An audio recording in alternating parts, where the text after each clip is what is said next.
Fala galera do Cinepop, aqui é o Thiago Nola e hoje eu trago pra vocês a crítica em vídeo de A Noite das Bruxas, um novo filme baseado nos escritos de Agatha Christie que estreia no próximo dia 14 de setembro nos cinemas nacionais. Então continua assistindo e vê o que a gente achou do filme.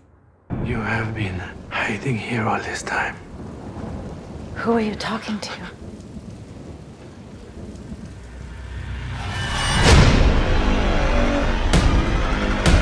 Já vou avisando que eu não vou dar muitos detalhes da trama, porque eu quero que vocês se impressionem com a história para quem não leu o livro. Então fiquem tranquilos, porque não tem muitos spoilers. O único spoiler que eu trago é um pedacinho sobre a trama que é importante para poder analisar o filme. A Noite das Bruxas funciona como o terceiro capítulo do universo Agatha Christie, que o diretor Kenneth Branagh começou em 2017 com o lançamento de Assassinato no Expresso do Oriente, que é um filme bem bom, ele é bem divertido e ele não é muito justificável a fraca recepção crítica, porque ele entrega exatamente o que promete. E que ele deu continuidade no ano passado com Morte no Nilo, e agora ele volta com A Noite das Bruxas, novamente se baseando no romance homônimo da Agatha Christie, e funcionando talvez como um encerramento de uma trilogia, ou então indicando que poderemos ter mais filmes estrelados pelo Hercule Poirot, que é interpretado também pelo Kenneth Branagh. O filme funciona como uma sequência espiritual de Morte no Nilo e de Assassinato no Expresso do Oriente, principalmente porque a gente tem o Poirot de volta. Mas ele funciona como uma história sozinha. É um outro elenco, é um outro crime, são outros suspeitos. E o que une os três é a presença do Poirot. Mas tem acontecimentos e certas sutilezas na trama que a gente precisa rememorar dos filmes anteriores. Como, por exemplo, em Morte no Nilo, o Poirot ele estava querendo fugir dos casos e acabou se envolvendo com um caso muito trágico. E agora ele está aposentado, ele mora na Itália, ele mora numa casa e se recusa a atender o chamado para novas aventuras. Ele não quer mais saber de casos e ele carrega ainda aquela culpa do fato da noiva dele ter morrido ao tê-lo ido visitar no hospital durante a Primeira Guerra, a Catherine, pra quem não se lembra. E ele só quer viver a vida dele aposentado e é isso. É isso que ele quer fazer. Mas as coisas não são tão simples assim. E ele recebe a visita de uma amiga de longa data chamada Ariadne Oliver, que é interpretada pela Tina Fey.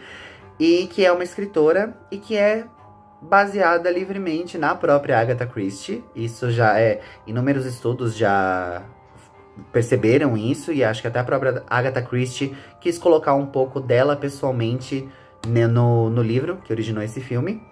E ela diz pro Poirot que ela participou de uma sessão espírita, ou uma séance, e ela quase perdeu a ceticidade dela, ela quase deixou de ser cética porque ela não conseguia entender como aquilo era possível. E o Poirot, sendo um detetive, sendo bem frio, bem calculista, principalmente pelas tragédias pelas quais ele passou, ele resolve aceitar o convite de participar de uma nova sessão espírita que vai acontecer num palácio em Veneza, e descobrir toda a falcatrua, ou desvendar os efeitos que essas pessoas podem estar usando para poder levar os mais crédulos a acreditarem que espíritos existem. E essa parte, logo no começo a gente percebe que esse embate entre razão e emoção, entre o palpável e o impalpável, vai ser a força motriz do filme. E é uma jogada bastante interessante. A gente nunca tinha visto, pelo menos não até agora, uma incursão dentro desse universo contemporâneo da Agatha Christie que se baseasse bastante no terror psicológico e no terror de fantasmas, utilizando inúmeras referências clássicas para construir a ambientação, a atmosfera e a própria narrativa. Ao chegar lá, tanto ele quanto a Ariadne e outros convidados são recepcionados pela matriarca Rowena Drake, que é interpretada pela Kelly Reilly, e que sofre com um trauma gigantesco porque a única filha dela se suicidou e ela ainda não superou, ela se culpa pela morte. E ela resolveu contratar uma médium chamada Joyce Reynolds, que é interpretada pela vencedora do Oscar, Michelle Yeoh, que é pra entrar em contato com a filha dela e pelo menos tentar dizer que ela se culpa pela morte e talvez ela esteja num lugar melhor agora. E é a partir daí que a narrativa começa a ganhar força, seguindo os passos também do primeiro e do segundo filme. O filme demora um pouco até mostrar a morte que vai ser investigada, que é a da própria Joyce. Ela é encontrada morta. E o Poirot é forçado a sair da aposentadoria porque ele se recusa a acreditar que foram fantasmas que fizeram isso. E ele tem certeza de que existe uma explicação lógica para tudo que tá acontecendo no Palácio.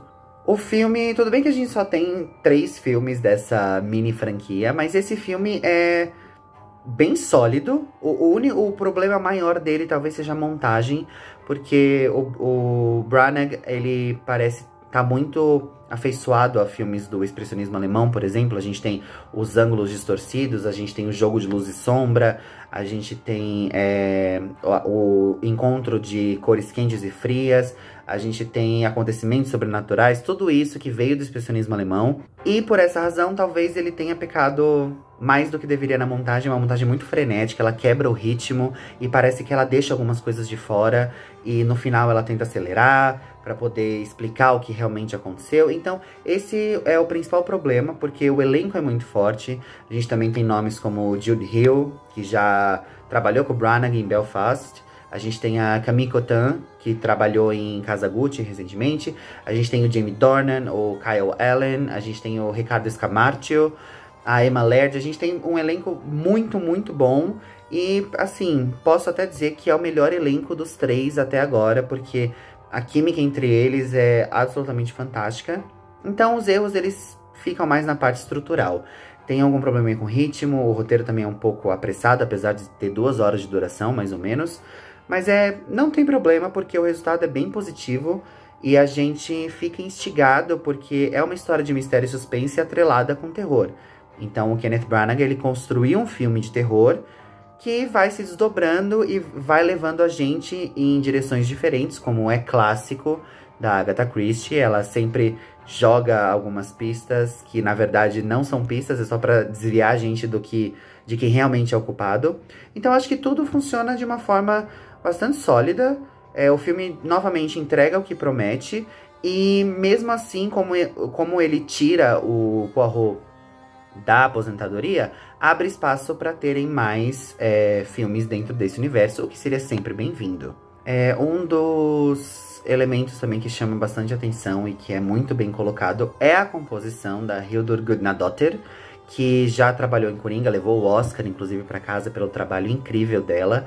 E aqui ela consegue pegar, de novo, aqueles elementos fantásticos de filmes de terror e das composições sonoras dos filmes desse gênero, para construir uma coisa nova e uma coisa muito angustiante, muito dilacerante, que acompanha cada beat, cada sequência que o Branagh constrói.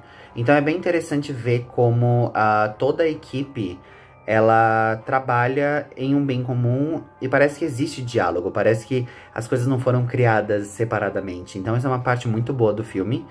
E voltando, a trilha sonora é simplesmente espetacular, é muito, muito bem feita e ajuda a construir essa atmosfera de terror e de tensão que nos acompanha durante a narrativa inteira. Bom, gente, essa foi minha breve crítica em vídeo de A Noite das Bruxas. Eu espero que vocês tenham gostado. Lembrando que o filme estreia essa quinta-feira, 14 de setembro, nos cinemas.